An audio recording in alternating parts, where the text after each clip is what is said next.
보세요. 그럼 이제 시작을 해볼까요?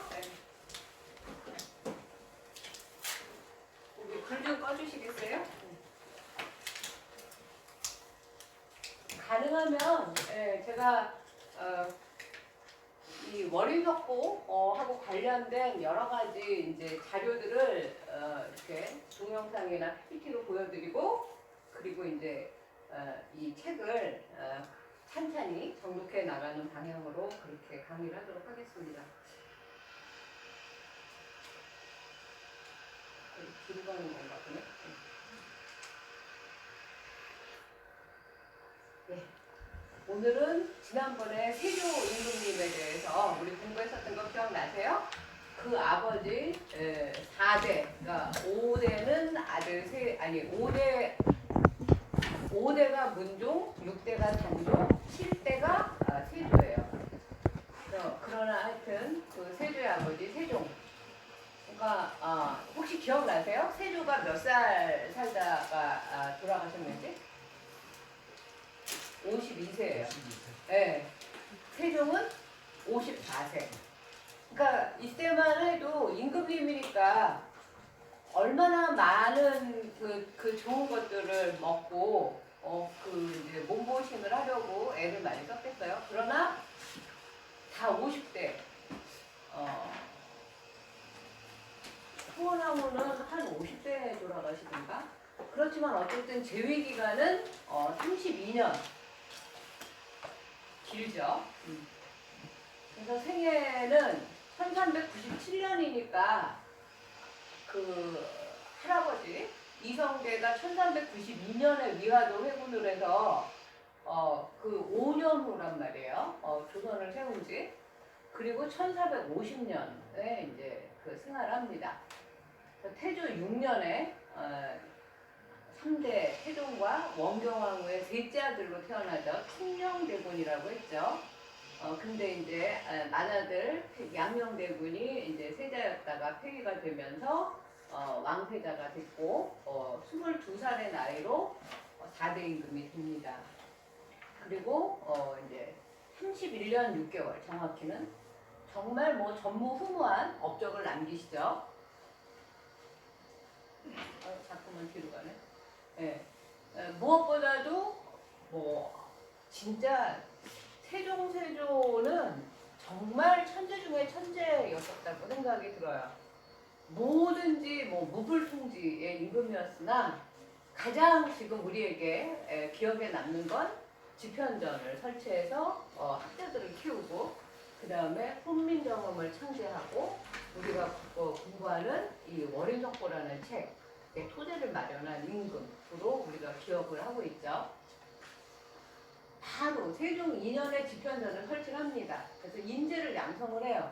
우리가 이만큼 세계 10대 그 나라가 될 정도로 잘 살게 된 게 다 뭐 때문이죠? 결국은 교육, 인재 양성 덕분이잖아요. 우리가 갖고 있는 건 뭐예요? 인적 자원밖에 없어요. 뭐 땅이 넓어요, 자원이 많아요.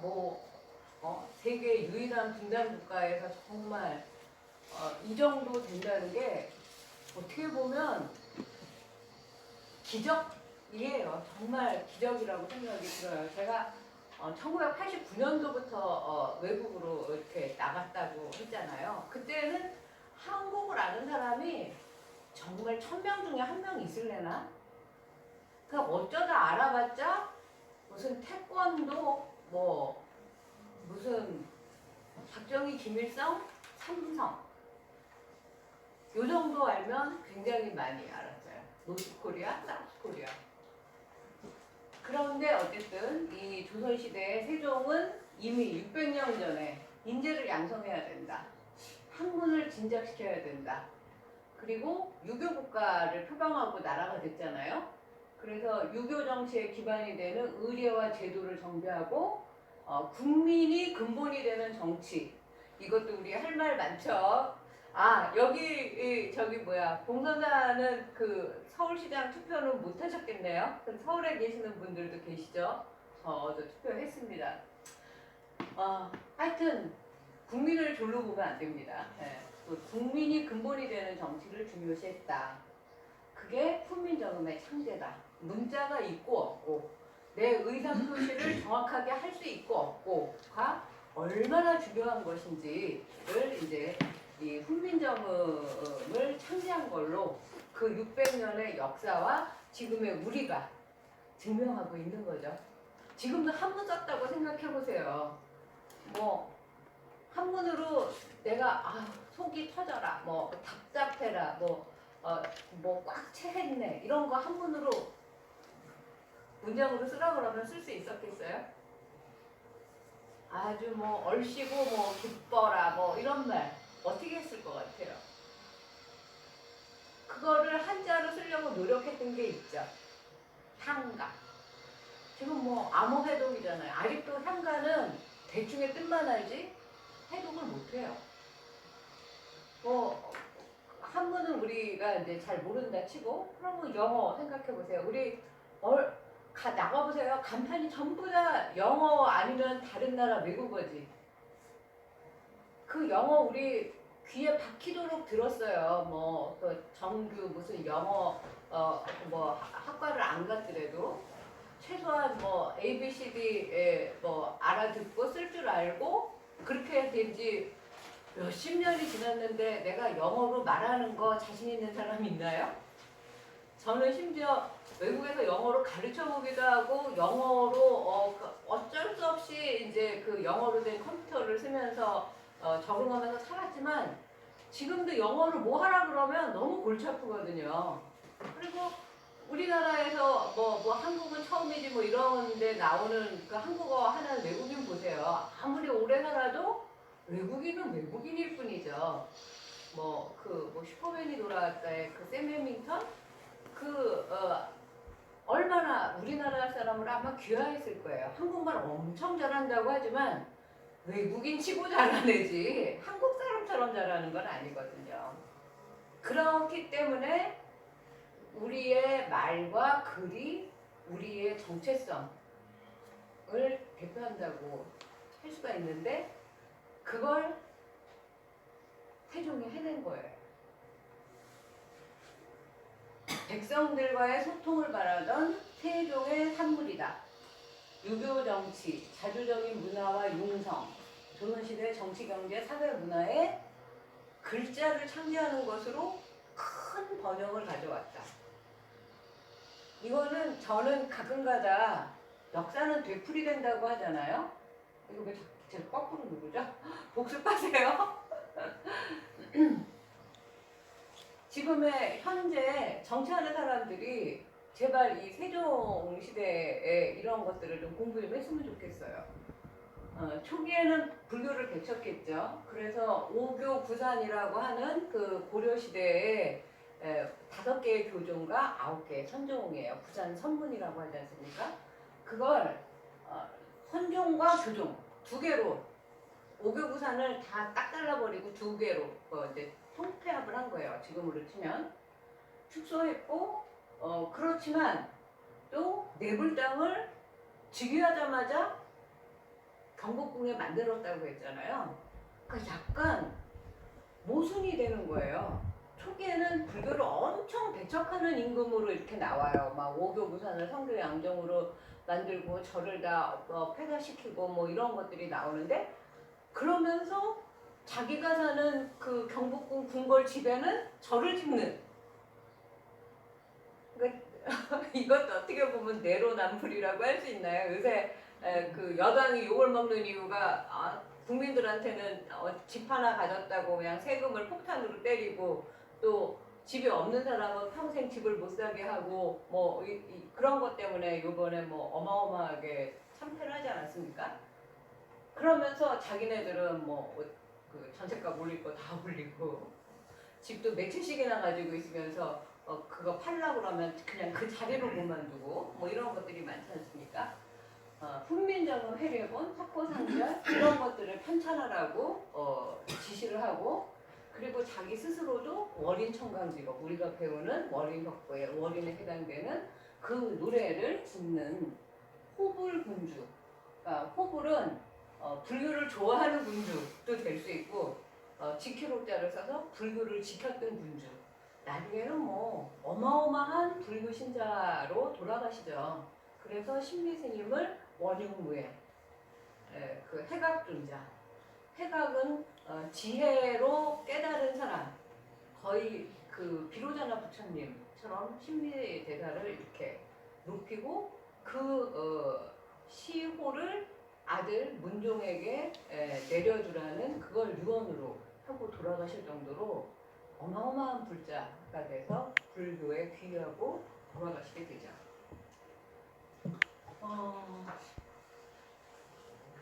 이걸 제가 뭐라고 그랬던가요? 요거를 보통 패라고 하는데 이렇게 세종은 임금어자를 써서 이 어패 또는 나무로 많이 만들어요. 지금 아마 동선사 큰법당에 가도 이게 있을걸요? 제가 찍었던 기억이 있는데 제가 이 불교에 관련된 이야기를 해드리면 이제 끝나고 일주일에 한 번씩 오기도 쉽지 않지 않습니까, 절에? 이건 정말 특권이라고 생각하는데 저 삼성가게도 한번 가보시고 정의왕후하고 그 문수행 보살님, 이후락의 장모로 지금은 지칭이 되지만 예전에는 문수행 보살님의 사위가 이후락이었어요. 그러니까 사위 이후락을 키운 사람이 이 문수행 보살님이에요. 문수행 보살님 집에 하숙을 했다고 하죠, 아마? 이후락이 그 가난하고 고학생이고 그러나 똑똑하고 해서 그가 좀 찾아보고 나중에 이 문수행 보살님과 그 따님 고현행 보살님에 대한 글도 고현행 그 공론사 중건과 관련해서 쓴 글이 있어서 그것도 언제 한번 같이 보도록 하겠습니다. 이 그 획이 세종어제 월인청강기곡, 세종께서 월인청강기곡을 몸소 지으셨다, 손수 지으셨다. 어자는 임금께서 몸소 친히 손수 그런 뜻이에요. 그 다음에 부인인 그렇게 해서 월인청강기곡을 지어서 부인 소원왕후께서 함께 동시에 증득하다, 깨닫다. 무엇을 정각, 다른 깨달음을. 그래서 금야광생하기를. 그리고 이렇게 하기 위해서 우리가 이제 귀에 못이 박히도록 제 이야기를 한 학기 내내 계속하는 이유는 여러분들이 정말 자다가도 이 말이 입에서 잠꼬대로 나올 정도로 아주 머리에 그 각인이 되게 해서 누구에게든지 내가 공선사에서 월인석보를 배웠는데 공선사라는 절은 어떤 절이고 또 그 절의 유래가 된 세종과 세조의 작품은 어떤 것이 있고 그 역사는 어떻고 이것들을 이야기해 주시라는 의미에서 제가 말을 못할수록 강조를 하고 있습니다.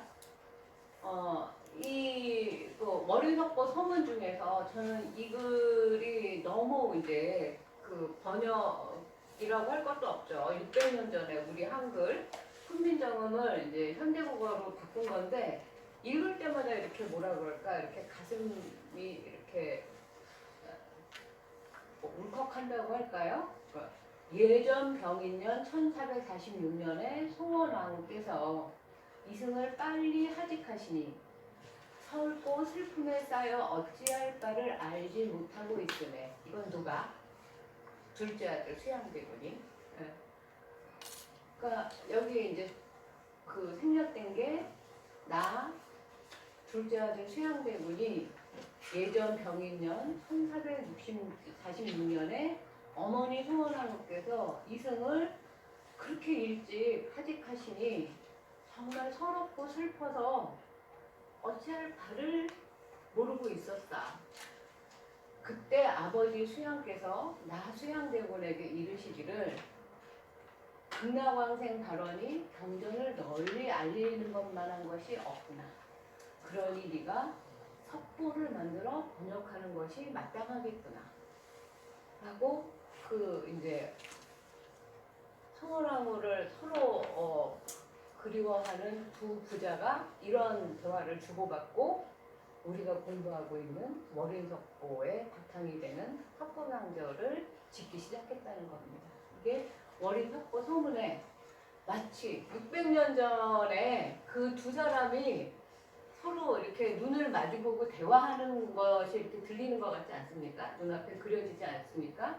엄마는 돌아가셨어요. 아내는 죽었어요.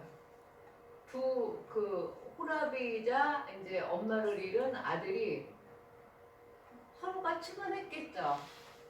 서로가 어찌할 바를 몰랐겠죠. 그러나 둘째 아들이 너무나 슬퍼하는 걸 보고 이러다 이 아들도 잘못되는 것이 아닐까라고 걱정한 아버지가 빨리 정신 차리게 하고 중심을 잡게 하려면 뭔가 이 아들에게 내가 어머니를 위해서 할 수 있는 아주 좋은 어떻게 보면 그 과제를 주어야겠구나라고 생각을 한 것 같아요.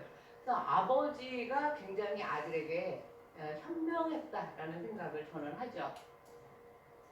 그래서 그 석고상조를 지었어요. 석고상조를 짓게만 한 게 아니라 그 석고상조를 보고 아버지인 그 지아비인 세종도 바로 책을 짓습니다. 무슨 책?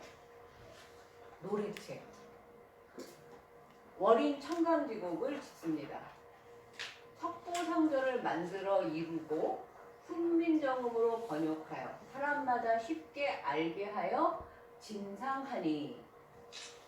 이거는 이제 그 아들 수양대군이 자기가 했던 일을 서술한 거예요. 그랬더니 아버지 세종께서 친히 보아주시고 곧 찬송을 지으셔서 이름을 월인청강이라 하시니 이제와 높이 받들기를 어찌 느슨히 하리오. 이제와의 이제는 언제일까요? 월인석보를 지을 때죠. 월인석보를 지을 때는 몇 년일까요? 1459년이죠. 석고상조를 처음 만들었을 때는 어머니가 돌아가신 바로 직후 이듬해 1447년이에요. 월인청강지곡은 언제 만들어서 완성됐다라는 기록은 없지만 책을 보고 뭐 거의 10명이 나서 600수에 가까운 노래책을 지었다. 이런 기록이 세종실록에 나오니까 거의 같은 해 1447년이나 뭐 늦어도 1448년 이 정도에 지어졌다고 보는 거죠. 그리고 12년 후에 월인석보를 만들면서 머릿말에다 이렇게 쓰는 거죠. 세종의 작곡 실력이 얼마나 대단했느냐. 세종은 뭐 음악에도 밝아서 그 지금도 종묘제례악이라는 거 있지 않습니까? 거기에 이제 평경 무슨 뭐 이렇게 돌멩이 같은 걸 이렇게 땅땅 두드리는 그런 악기가 있어요. 근데 그게 원래 중국 악기고 우리 음악에 이렇게 맞게 만들려고 하는데 음이 잘 안 맞았대요. 그 평경에 그 음을 맞추는 그런 것까지도 세종이 다 돌 구하는 것부터 시작해가지고 했다는 기록들이 남아있어요. 그 음악에도 밝았고 새로운 음악을 제정할 때 막대로 장단을 두드리며 하루 저녁에 지었다는 기록이 있어요.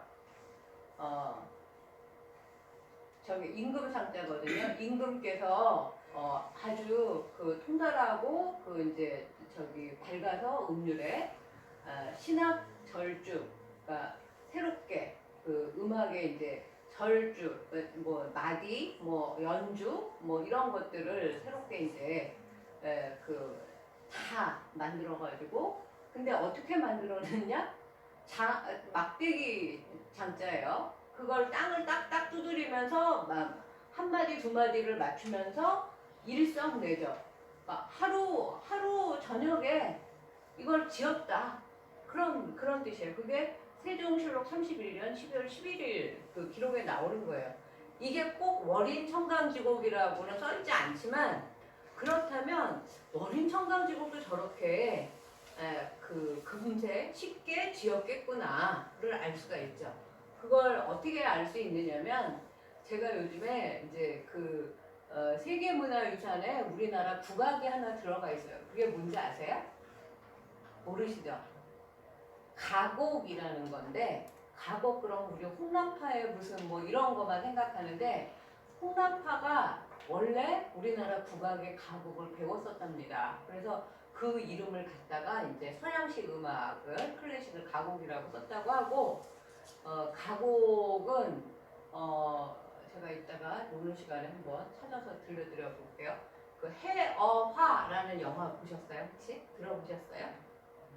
한효주라는 뭐 마지막 기생이 뭐 윤심덕 뭐 사해참일 뭐 이런 시절에 그 이왕기가 악부에서 정가를 배우는 그런 이제 천우희하고 그렇게 해서 같이 나오는 건데 그 영화도 한번 제가 꼭 보시라고 나란말싸미하고 해어화 영화는 꼭 보시라고 권해드리는데 그 거의 범패 비슷한 노래라고 생각하시면 돼요.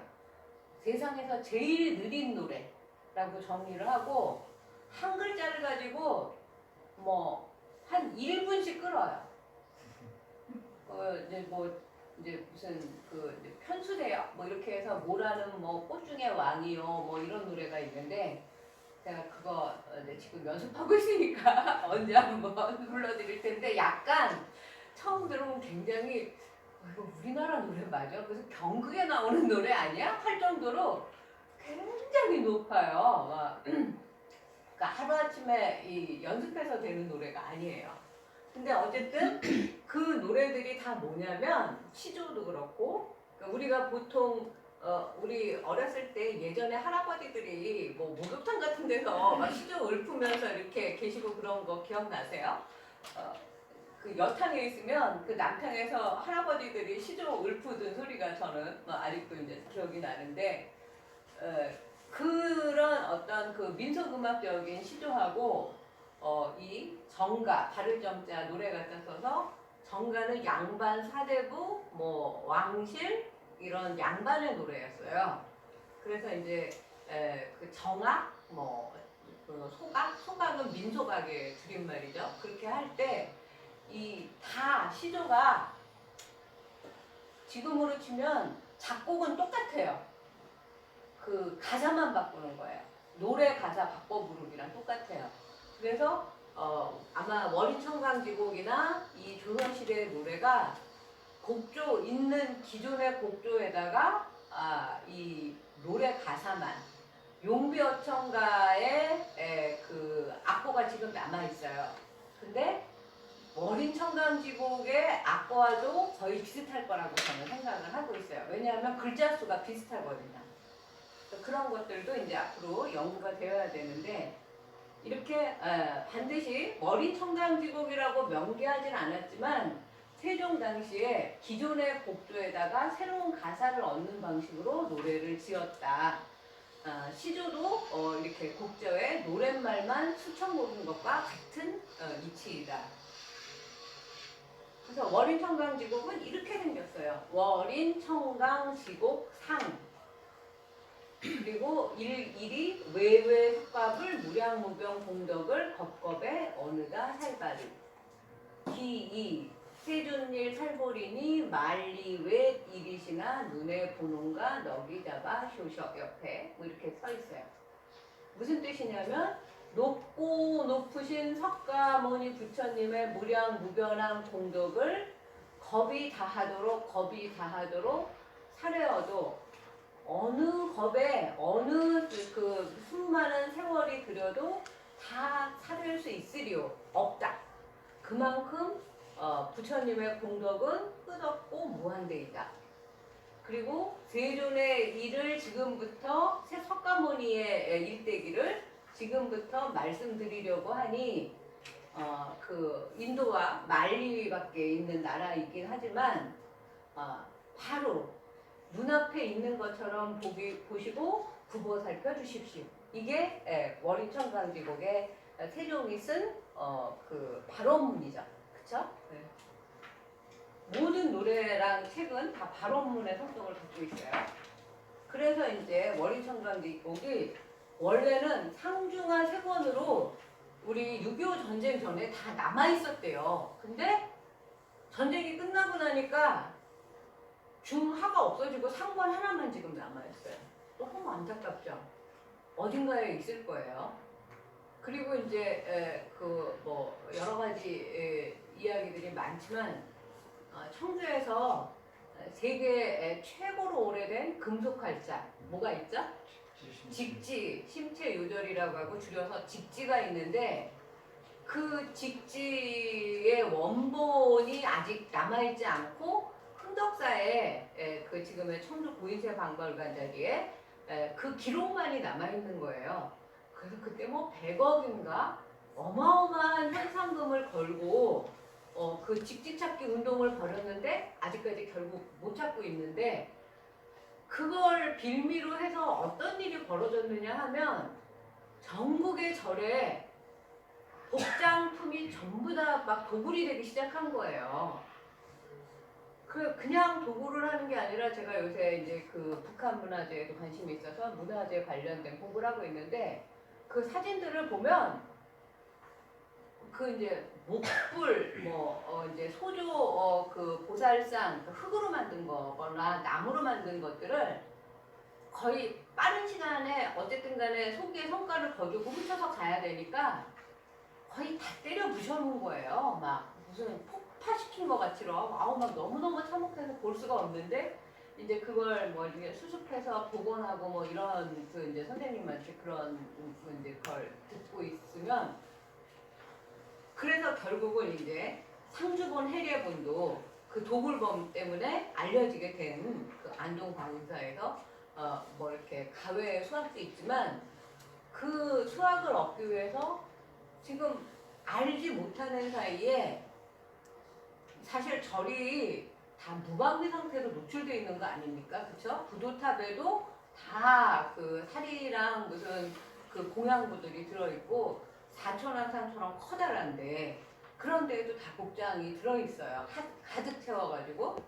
그래서 어떤 경우까지 있는지 제가 들어봤더니 어느 절인가 엄청 커다란 부처님 뭐 장육존상 뭐 이렇게 생각해서 한 4m, 6m 되는 그 불상이 있었는데 그 불상에 이제 들어가서 그 복장품을 훔치느라고 2박 3일을 머물 식량을 가지고 들어가서 다 훔쳤다는 거예요.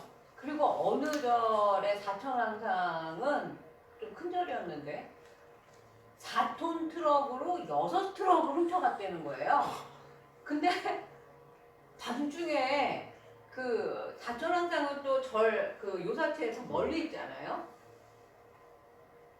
몰랐다는 거예요. 그 문화재로 지정해달라고 그 해서 문화재 지정하려고 봤더니 다 훔쳐가고 고스란히 갖다 붙여놔가지고 밑에가 보니까 뻥 뚫려 있더라는 거죠.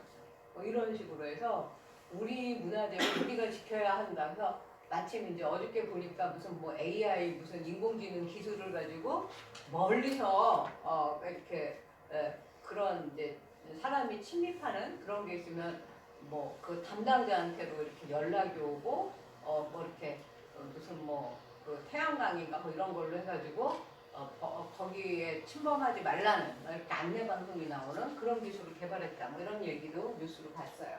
어찌됐든 상중하 세권 중하 지금 우리 공부하는 우리가 찾아야 할 그 의무가 있습니다. 그리고 세종 29년에 이제 수양대군이 석고상절을 그 지는 걸 보고 그 이제 한글로 훈민정음으로써 가사를 쓴 것이 머린청강기록이다.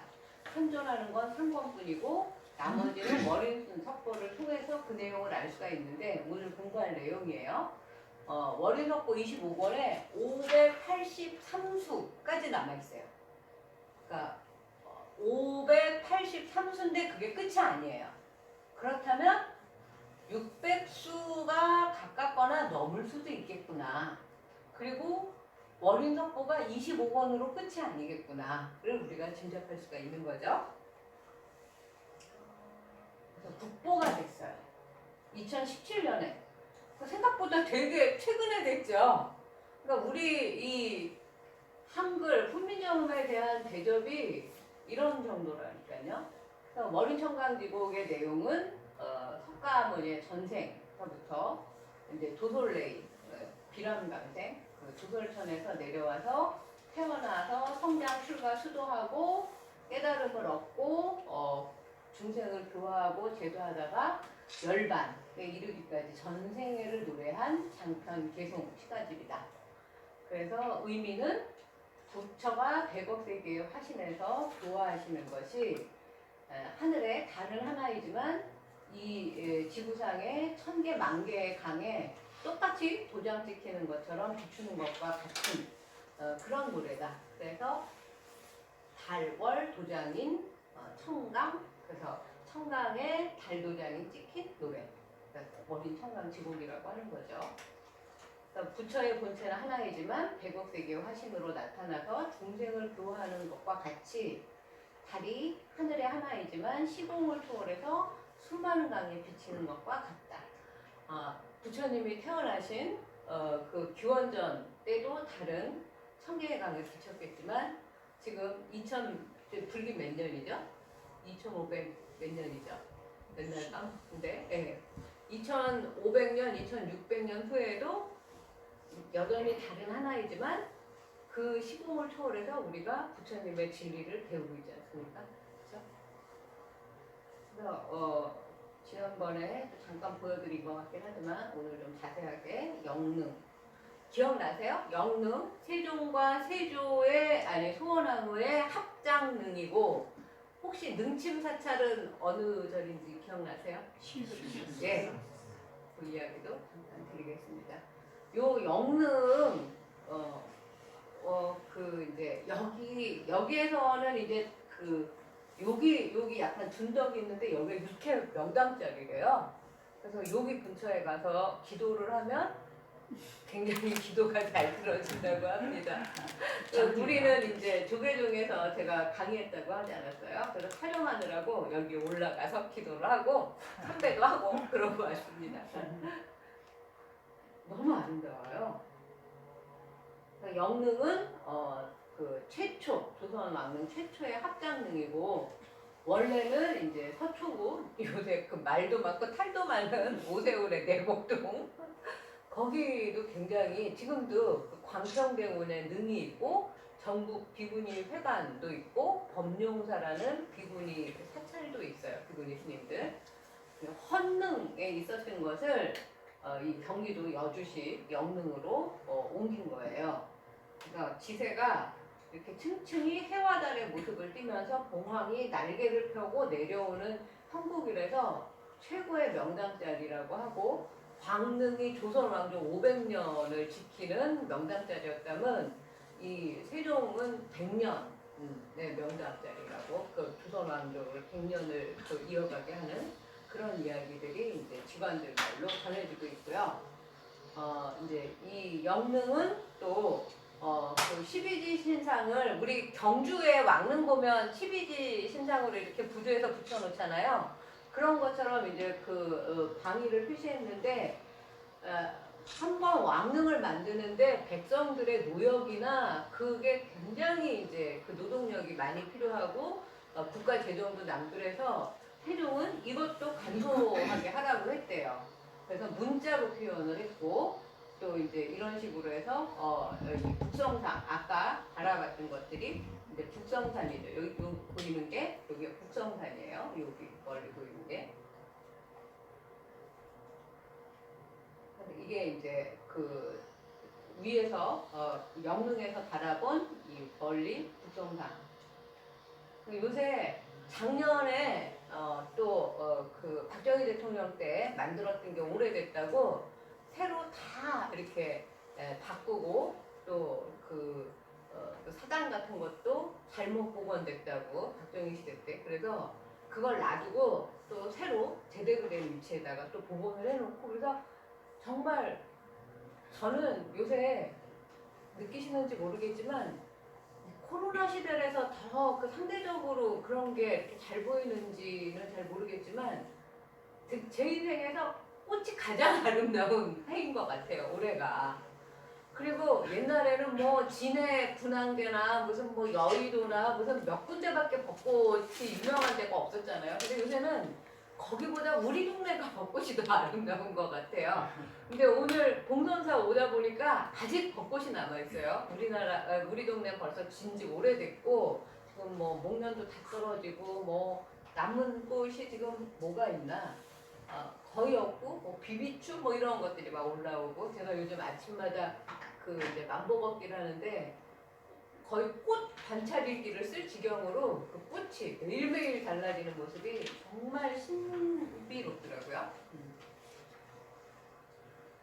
그래서 제가 하고 싶은 말은 친구랑 이렇게 누구를 이렇게 많이 만날 수도 없지만 만나게 되면 명능이나 광능이나 경복궁이나 궁궐이나 능으로 가면 야외이죠. 뭐 날씨도 좋죠. 꽃 구경도 할 수 있죠. 우리나라 전체가 꽃대거리고 전국토가 박물관이지 않습니까? 가시면 좋을 것 같다는. 그러니까 뭐 김밥 한 두 줄 싸서 커피 이렇게 요새 텀블러 갖고 오면 동양각은 값을 깎아준다 그러더라고요. 그 일회용 안 쓰려고 그렇게 해서 가져가시면 좋을 것 같아요. 그래서 이제 77년은 이제 박정희 시대 대통령 시대잖아요.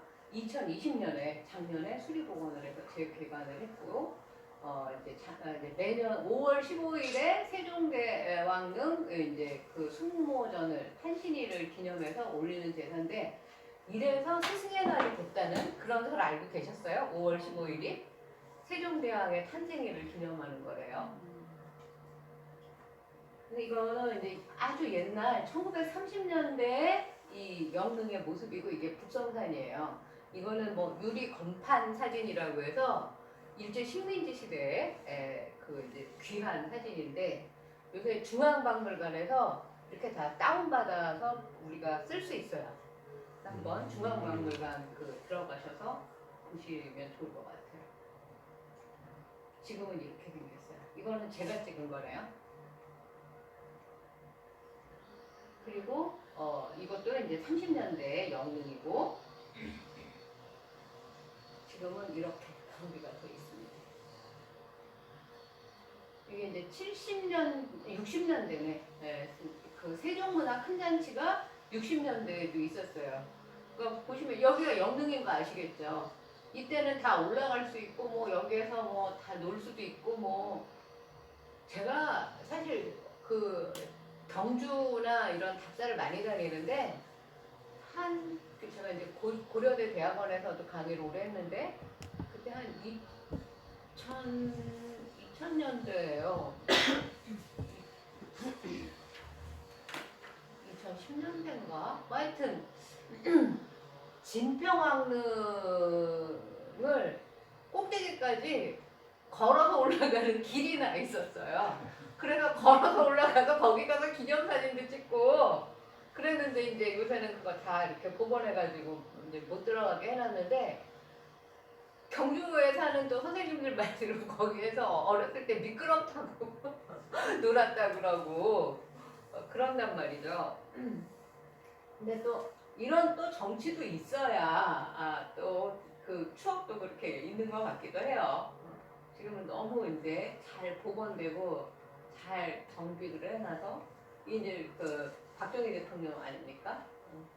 이제 그날 75년 영릉을 방문해서 이제 행사도 하고 지금 가서 이건 옛날 것 같아요. 옛날 안내도고 사실은 영릉이 있고 효종대왕릉은 니은 받침 영릉인가? 두 영릉이 있는 거예요. 그래서 그때 너무 추워서 제가 이 효종대왕릉까지는 못 갔는데 언제 한번 여기도 꼭 한번 가보고 싶은 곳이에요. 지금은 작년에 아니 올해 갔죠. 올해 갔을 때는 이제 이렇게 세계문화유산이라는 것과 같이 조선의 그 왕릉들이 세계유산이 되지 않았습니까? 그래서 이렇게 이제 문화역사관에는 이런 또 이제 설명 아까 우리가 해놓은 거랑 비슷하게 그리고 이제 세종대왕이 과학자이기도 하지 않았습니까? 뭐 추국이라든지 뭐 우리가 모르는 것들도 다 복원해서 재현을 해놨어요. 그 야외 박물관에다. 그러니까 굉장히 볼 것들이 많아요. 그래서 뭐 그 자녀들이나 손자 손녀들하고 정말 그 도시락 싸가지고 소풍 가기 너무너무 좋은 곳이니까 꼭 가시라고. 그게 이제 세계문화유산 조선 왕릉이 됐다는 거죠. 총 42 왕릉이 남아 있고 북한에 뭐 이제 2기가 남아 있대요. 그래서 저는 이제 남북한이 이렇게 정치로 통일되기는 언제 될지 모르겠고, 경제도 그 자기네 이해타산 때문에 계산공단 열었다 닫았다 폭파시켰다 난리법석을 떠니까, 우리가 어쨌든 한민족이고 문화유산이 같은 거는 틀림없는 사실이니까 이 문화교류를 하는 걸로 해서 차츰 그 하나의, 사실 북한만 막혀있지 않으면 우리 지금 뭐 유럽도 기차 타고 갈 수 있지 않습니까? 얼마나 많은 이득이 있는지 몰라요. 네. 그리고 실륵사는 영릉의 능침 사찰로 이렇게 지금 이제 세워져 있고, 원래는 뭐 원효 스님이 지었다는 설이 있는데 우리나라 절은 사실 몇 분이 다 세웠죠. 원효, 의상, 사장. 그래서 확실하지 않다. 그리고 이제 고려 말에 실륵사는 나홍 스님이 이제 돌아가신 곳으로도 유명해요. 그래서 이 나홍 스님이 어마어마한 그 신기한 그 상서로운 일, 그 기적 같은 일들이 굉장히 많이 일어났대요. 그래서 나홍 스님을 이제 그 유교 국가인 조선에서 미워해가지고 귀향을 보내려고 하다가 회암사에 있었는데 이 그 갑자기 편찮으셔서 이 실륵사에서 돌아가시게 되잖아요. 그때도 뭐 어마어마한 이제 신기한 일이 많았대요. 그리고 뭐 200여 칸에 달하는 큰 절이었고, 이제 나중에 영릉 원찰로 삼아서 보은사였었대요. 실륵사, 그러니까 보문사, 봉선사, 이 봉자 들어가는 절이 보통은 다 이렇게 왕들의 원찰이거나 또 뭐 흥자 들어가는 날, 그 이제 뭐 흥국사, 무슨 뭐 흥윤사, 뭐 이런 흥자 들어가는 절들은 다 그 뭐 나라와 관련된 국가적인 사찰들이었거든요.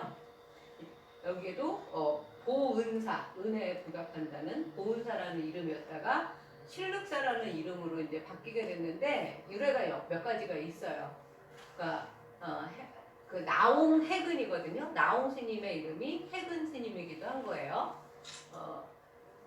나홍 스님을 이제 미래에 붙여 미륵이라고 백성들이 생각을 했답니다. 그래서 이제 이 미륵 스님, 그래서 이제 신기한 일을 많이 이제 펼치는 미륵 보살이라고 해서 실륵사가 됐다는 설이 하나 있고, 또 이제 그 용마가 나타났을 때 그 용마를 이제 그 막 날뛰는 용마를 이제 잘 다스려서 실력으로, 그래서 실력사.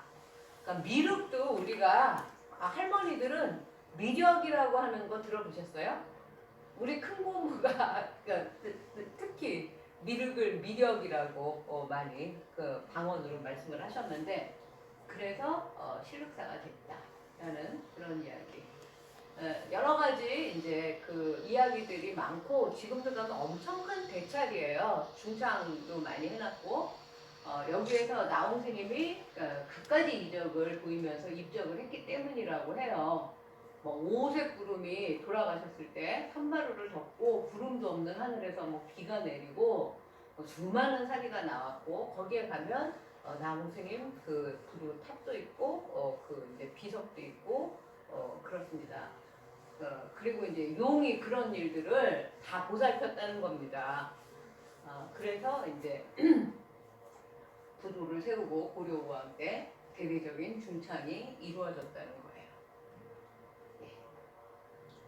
혹시 여기까지 질문 있으세요? 어떤 거라도 질문은 항상 옳습니다. 많이 해주세요. 네.